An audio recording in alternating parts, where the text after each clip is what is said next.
Welcome back to Flow Sports and Flow Football. I'm your host, James Verrett. We are joined now by the Hawks of Chowan, head coach Paul Johnson in his second season. And we also joined by Noah Horton, one of the offensive linemen for the Hawks. Coach, thank you for joining us. And first of all, how has it been going from year one to year two? I don't even know where to start. Year one was a great learning experience.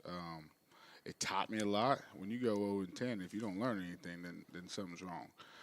But the progression of the program and the team is in a totally different space. I'm really excited. Like just say from, last spring when I got there, it was late January, early February, so I had missed mid-year recruiting. This year I brought in 17 mid-year transfers, 9 new offensive linemen at mid-year, and then signed a good high school class. Last year, at this time I had 49 kids on the roster for spring. This year I went into spring ball with 88. So we're just ahead, and it really dived into the recruiting piece, trying to make sure that we got the right kids that fit what we're trying to build and fit the culture of trying to build a winning program. So we're real excited about a year later. Got some staff changes, which is, been good for us, and I feel like we're just a close-knit program right now. We're trending in the right direction. When you look at your season last year, you had early leads against Delta State, Valdosta State, North Greenville. Yeah. How do you look upon those type of things to build upon what you can do this season? Well, I think it comes down to discipline. I mean, when you're in games, it's not talent was there. It's just we got to have a disciplined program, a disciplined culture. I think that wins you games in the fourth quarter. Talent will get you a lead at halftime, but what are we going to do in the fourth when it really matters? So looking at the program last year, I feel like that's where we lacked, and it wasn't talent. We had a ton of talent. I mean, we're replacing some really good ball players from last year's team, that were on an 0 for team. But, talent-wise, we were there, right there around the corner. We just got to keep knocking on the door, and put the little things together. In the fourth quarter, it matters. You got to be disciplined. It's got to be a team. It's got to be everybody on the same page. Preseason, they have you ranked 7th. Yeah. Is that something that you're comfortable with, or do you use that as bulletin board material for your squad? Nah, that don't drive us. I mean, that's just talking season. None of that even matters. That's other people's opinions. So I'm not worried about that. I don't think, my football team that I have going in the fall will be worried about that either. It's about what you do on the field. So on the field, your field general, quarterback will be an interesting situation. What players do you have, and who do you think you're going to be able to count on to be your signal caller when it comes to the fall? Well, the great thing is, first of all, let's talk about last year's guy. Shout out to Rashad McKee. What a tough stud player he was. I was just blessed to have him in my first year. But he was a baller, an absolute baller, and we couldn't protect him. We couldn't keep him upright. But he was doing his thing last year. So that's obviously a tough piece to replace, but we're excited about the options we have. We came out of spring with his backup from last season, who was a freshman, and had a really good spring ball and, really took the reins. But we have some other options, and, we're going to let it bat out in the fall camp and see where it lands. But, definitely excited about the quarterback position. Defensively, stopping the run in this conference is really paramount, but anywhere in college football, you want to be able to stop the run. How important is it for your team to be able to do that well? Well, I think in any program, offensively, you want to run the ball, and on defense, you want to, stop the run. I'm excited about my hire on defense. I hired Tony Gilbert, who was at Mississippi College last year, who's got a ton of experience and brings just a ton of upside to our program and leadership. So I'm excited to see what he can do. He's got experience in the Gulf South, and, I think he's going to do a phenomenal job over there. And last year we were – we had some good games where we played some pretty good defense, and then, the big play guys last year. It wasn't the drives, it was the 2-play scores, and, we were so talented on the defensive line and on defense. So, I think this year my main focus is just to play better team football. It's not just about defense. We got to play a better team game, offense, special teams, and defense together. We're going to take a look at your schedule right now before we talk to Mr. Horton. Your schedule, when you just look at conference play, is rather daunting, but you're going to open up at Elizabeth City, and then you're going to play Barton before you get into conference play. Yeah. How important are those first 2 non-conference games before you get into conference play? They're huge, but I mean, I wouldn't even get to Barton. Like Elizabeth City is a big one. Week 1, like that's what you got to be focused on. That's what I preach to the kids already. In summer workouts, we're worried about Elizabeth City. We got to take care of business on the road. Coach Hillary does a great job over there. They're going to be tough. It's going to be a challenge. We got to get some confidence going early, and then, I'm excited to see Coach Hester come to the borough at a night game for the second game. I'm excited for all that. But Elizabeth City is our main focus. We got to be ready for them. When you look at the conference schedule, how much of a hand did you have in scheduling, and how much is playing a team at the right time important for you? Oh, I think it's huge. You look at year 1 as a new head coach and a new program moving from the CIAA to the Gulf South, which is, Gulf South is a really good conference. We opened up with Delta State week 2. Like, what are we talking? Like, I'm like, all right, well, it's time to go. Right. So you jumped right into the conference and had some big dogs early, and it was a tough sledding. But this year, I think it's important. I really, me and Coach Patrick Mashu, who's our AD, he really lets me do the schedule. He'll give his advice when he needs. But so I had a chance to really get to know Coach Hilliard and the other coaches around, and we decided it was best for us to play week 1. And some people are doing week 0s and doing all that. I'd rather just do a week 1 this year, and I'm excited about the schedule. I think it's going to be great.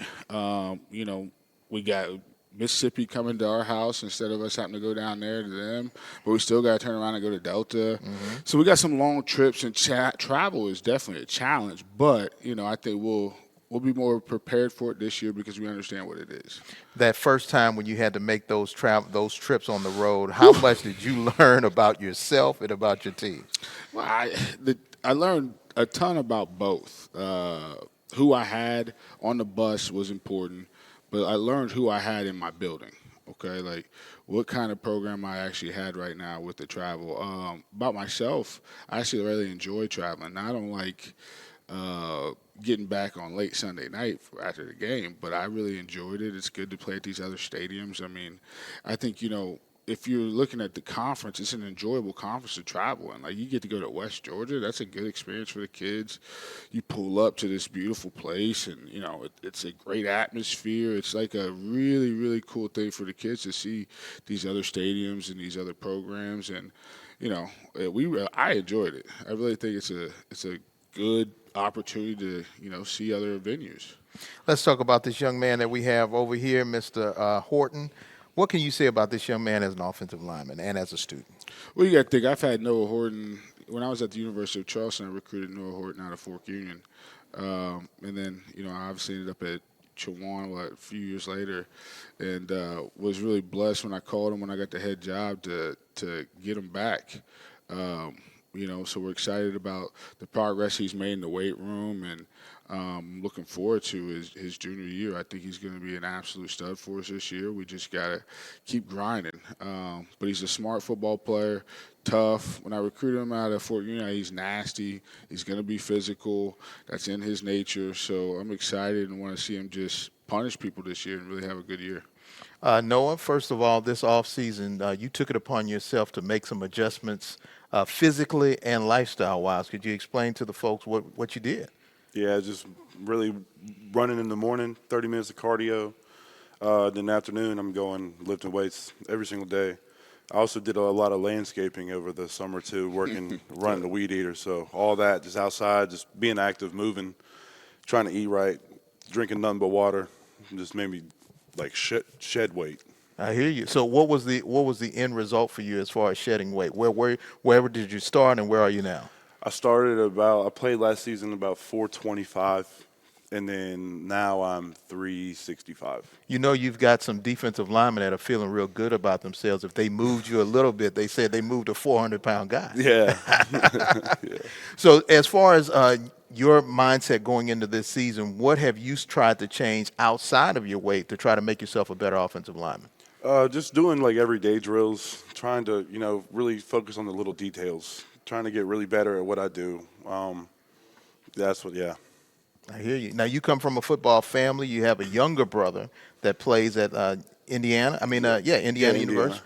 How important is that during the off season to have somebody that you can go to and say, you know what, I need to work on this move. Do you think this would work? This wouldn't work? Does that happen in your house? Oh, every day. I mean, that's my little brother's my best friend. You know, we call each other every day, keep up with ball.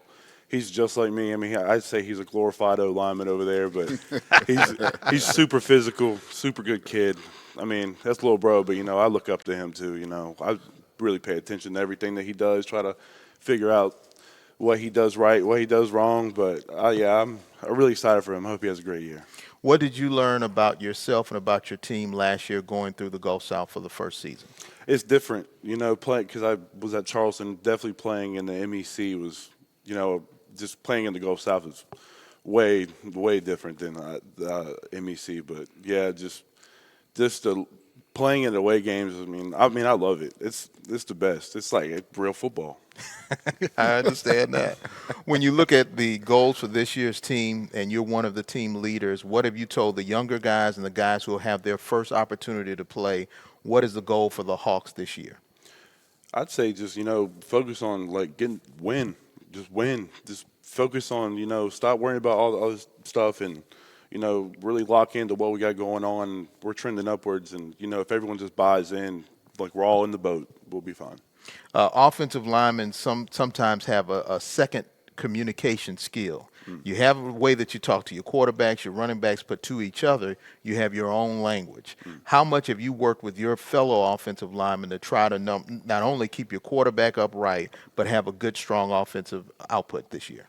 I mean, we talk about what we're doing every single day. You know, every calls, you know, we try to talk all the time over it.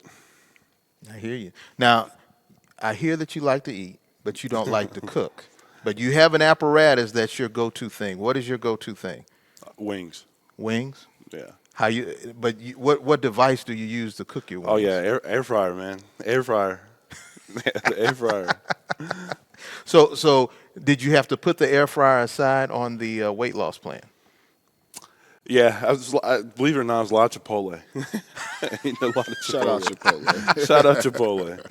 So Chipotle and weed eating will help someone lose weight. Yep, drink a ton of water, lift a lot of weights. Go play pickleball, too. Pickleball. Pickleball? Yeah. You're a pretty good pickleball guy now? Yeah, I'm a pickleball guy. I hear you. Coach, before we let you go, we want to talk about one thing. I know that the aspiration is to make it to the playoffs, eventually a national championship. Yeah. But for this conference to have 3 teams in the playoffs, but having that regional play, what are your feelings on that as far as this conference being represented and having to play each other just to start? Well, it doesn't make any sense. Like, what's the D3 do a national playoff? However they organize it is pretty good. But I think, you know, it's unfair for who we had Delta, West Florida, and Valdosta. Who was their week 1? I can't remember. But they had to play each other in the playoffs, and they played each other already in the year. You know, so it's hard to beat somebody twice.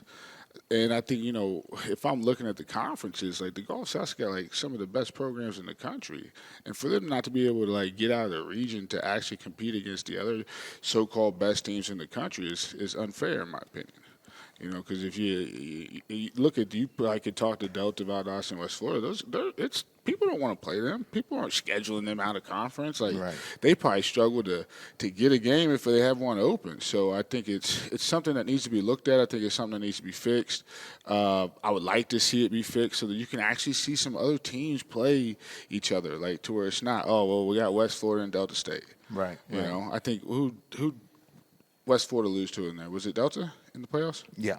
No, West Florida lost to Delta. Mm-hmm. But didn't West Florida beat Delta in the regular Yes, season? yes. So, and I think Delta actually put it on them or had some turnovers. I remember watching the game. But anyway, it's just unfair. You know, they've already played each other. It's time to see what these other teams, these other conferences stack up to what the Gulf South is and see who would be better. So I'd look forward to it. I hope it happens. I think it'd be exciting. I think it'd be an opportunity to see Gulf South teams go further. You know, because they're playing teams that don't know them and aren't prepared for, you know, the talent that the conference has. So I think it would be huge.